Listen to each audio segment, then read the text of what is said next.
الصورة الصحفية للحاج سنوسي عبد القادر الذي يمارس حرفته التقليدية الخاصة بصناعة الألبسة منذ أكثر من 38 سنة في محله بدرب سيدي سعد بوسط مدينة تلمسان.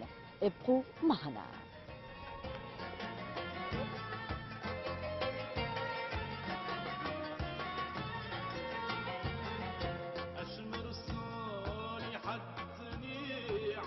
تقليدية.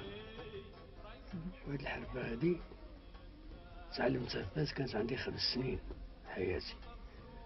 كانت عندي 5 سنين، ونهار اللي عملت 14 عام كنت حافظ الصنعة. الله يبارك. حفظتها الوقت 1943. صنع القفطان هنا في الجزائر يعيطولو الدفينة، يقولوا التحتية والفوقية. حنا في المغرب نعيطو القفطان والمنصورية.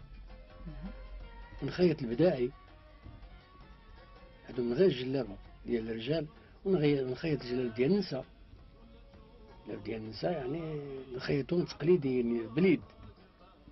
وكاين الناس اللي نخيطولهم بالماشينة، داكشي على حسب كل واحد على الخلاص ديالو. كاين اللي شويش مسكين يحسن عوانو ما يقدرش ينجم باش يخدم باليد، هيا نخدمو لهم.